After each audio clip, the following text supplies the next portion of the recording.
Cerita dimulai dengan diperlihatkan dua anak remaja yang sedang berlari menuju ke tempat yang sama namun dari arah yang berbeda.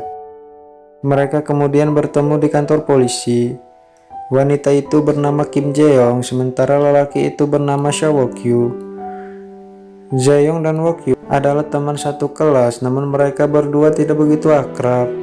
Ternyata kakak ipar Jae-yong yang bernama Yun-soo terlibat perkelahian dengan ibu Wok-kyu, dikarenakan ia mencuri kondom di toko ibunya Wok-kyu, sehingga terjadilah perkelahian di antara mereka. Di sana, ibu Wok-kyu yang kecanduan alkohol secara tiba-tiba memukul Wok-kyu karena Wok-kyu ketahuan menyembunyikan alkoholnya. Dalam perjalanan pulang, Yun-soo menyogok Jae-yong dengan uang agar dia tidak memberitahu istrinya yang hamil mengenai kondom itu. Tapi Jae-yong menolak uang itu dan pergi dari sana. Namun secara tak sengaja Wok-kyu mendengarnya. Lalu Jae-yong mengancam akan mengatakan bahwa ayah Wok-kyu meninggalkan rumah dan ibunya adalah pecandu alkohol jika Wok-kyu menyebarkan rumor tentang iparnya. Di rumah, Jae-yong yang sedang makan malam bersama dengan ibunya kembali kesal ketika sang ibu menyuruhnya untuk memanggilkan ipar dan juga kakaknya untuk bergabung makan malam. Jae-yong pun sempat mengatakan beberapa kata-kata kasar kepada Yun-soo. Mendengar hal itu, sang kakak yang bernama Min-yong pun langsung memukul Jae-yong karena dia telah bersikap tidak sopan kepada suaminya. Melihat hal itu, Yun-soo pun langsung menghentikannya dan dia pun kemudian mengantarkan sang istri kembali ke kamarnya. Jae-yong yang telah muak karena kamarnya selalu ditempati oleh kakaknya, kemudian dia melakukan protes kepada ibunya. Mendengar hal itu, sang ibu malah berkata bahwa kamar tersebut merupakan kamar mereka berdua. Tak berselang lama, terlihat ayah mereka pulang, dan Jae-yong harus mendengar kata-kata kasar ayahnya kepada ibunya. Sehingga hal itu membuat Jae-yong merasa lelah dengan kehidupan keluarganya yang tidak harmonis. Di sekolah, Jae-yong memiliki seorang pacar yang bernama Tae-jung. Untuk bisa duduk bersama pacarnya, Tae-jung meminta agar Wok-kyu bisa bertukar tempat duduk dengan Jae-yong. Ketika pelajaran dimulai, Wok-kyu pun tidak sengaja melihat kertas milik Jae-yong yang bertuliskan bahwa dia ingin berhenti sekolah. Saat itu, Pak Guru menghampiri Wok dan tiba-tiba dia langsung memarahi Wok-kyu karena Pak Guru melihat ada beberapa rokok yang terletak di mejanya. Mengetahui hal itu, Jae-yong pun terlihat sangat panik karena dia takut jika Wok-kyu akan memberitahu Pak Guru bahwa rokok tersebut adalah miliknya. Namun, untungnya Wok-kyu hanya terdiam tanpa memberikan respon apapun. Saat pelajaran selesai, Jae-yong tidak sengaja menemukan kertas milik Wok-kyu yang bertuliskan bahwa dia ingin berhenti sekolah, sehingga hal itu membuat Jae-yong merasa bahwa mereka memiliki nasib yang sama. Di sisi lain, terlihat Wok-kyu yang sedang dipanggil oleh Pak Guru. Akhirnya, dia diberi hukuman untuk melakukan pekerjaan sukarela. Dan sebelum kembali ke kelas, Pak Guru sempat bertanya dari mana Wok-kyu mendapat rokok tersebut. Namun, bukannya berkata jujur, Wok-kyu malah menjawab bahwa dia mendapat rokok tersebut di toko milik ibunya. Jae-yong yang menguping pembicaraan mereka, kini dia pun hanya bisa terdiam karena dia merasa tidak percaya jika Wok-kyu akan terus melindunginya. Tak berselang lama ketika Wok-kyu keluar dan melihat Jae-yong, dia pun kemudian meminta maaf karena telah membuat rokok milik Jae-yong diambil oleh guru. Sehingga Wok-kyu pun berjanji bahwa dia akan mengganti rokok tersebut esok hari. Mendengar hal itu, Jae-yong pun malah bertanya mengapa Wok-kyu terus melindunginya dari kesalahannya.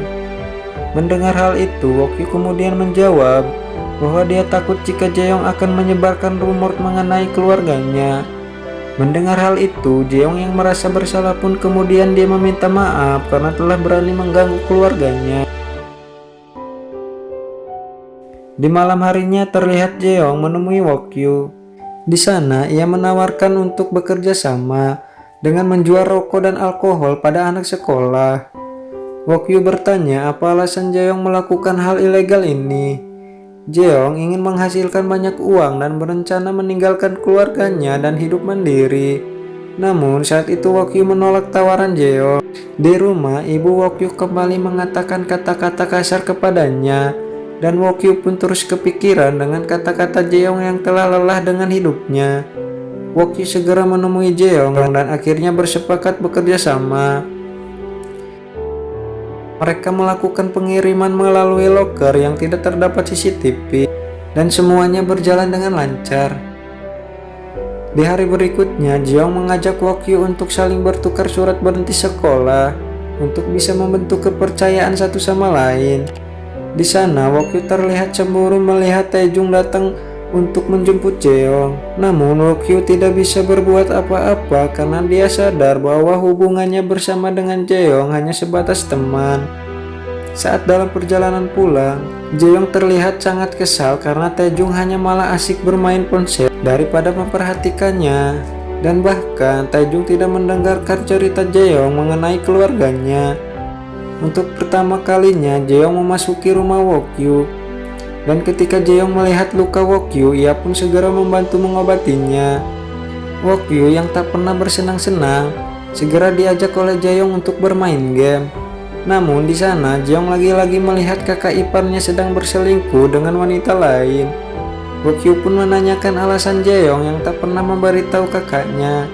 Ternyata saat Minyoung mengetahui bahwa dirinya hamil, Minyoung pernah mencoba bunuh diri ketika tak direstui oleh orang tuanya, sehingga membuat Minyoung bersama bayi di perutnya menjadi sakit.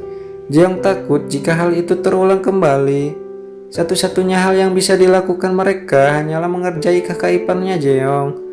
Dan lalu mereka pun melarikan diri bersama dengan bergandengan tangan. Dan di sana keduanya merasakan perasaan yang aneh. Di sekolah, Wokyu dan Jeong secara tak sengaja mendengar pengakuan cinta murid laki-laki bernama Jinwo, sekaligus salah satu pelanggan mereka. Di sana, Jinwo menunjukkan kondom yang dibelinya pada wanita yang ia suka, dan tentu saja langsung ditolak mentah-mentah. Merasa rugi membeli kondom itu, Jinwo pun meminta pengembalian dana pada Jeong yang lalu ditolaknya. Di rumah, untuk pertama kalinya Wokyu melawan ibunya, lantas hal itu membuat ibunya menggila.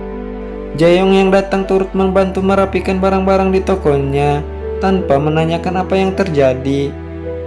Di saat murid-murid lain melakukan kunjungan lapangan, Jeong memutuskan untuk tidak ikut mengingat Wokyu yang sudah pasti tidak ikut. Di kelas, mereka berbincang tentang berang-berang yang selalu berpegangan tangan jika tidur di air dan tidak takut terhanyut. Lalu Wokyu menjawab karena berang-berang itu tidak akan takut saat terhanyut karena mereka tidak sendirian. Lalu mereka membuat janji untuk pergi ke pantai saat kelulusan nanti. Di perjalanan pulang sekolah, Wokyu terus menghubungi ibunya yang sampai sekarang belum pulang. Dan keesokan harinya, guru menyampaikan kabar bahwa ibu Wokyu telah meninggal dunia akibat kecelakaan. Jeong yang mendengar itu segera mengunjungi Wokyu dan mencoba menghiburnya. Alih-alih berpikir tentang dirinya, Wokyu malah mementingkan bisnis mereka yang tidak bisa berjalan lagi. Di sana, Wokyu malah melampiaskan amarahnya kepada Jeong bahwa hal-hal kecil itu lebih penting darinya, bukan seperti Jeong yang hanya memikirkan untuk melarikan diri dari keluarganya. Jeong pun terpaksa pergi saat mendengar kemarahan Wokyu. Namun Wokyu tersadar dan langsung mengejar Jeong, karena kini hanya Jeong yang bisa menjadi sandaran Wokyu. Jeong membantu Wokyu yang tidak memiliki cukup uang untuk menyimpan abu ibunya menggunakan uang tabungannya.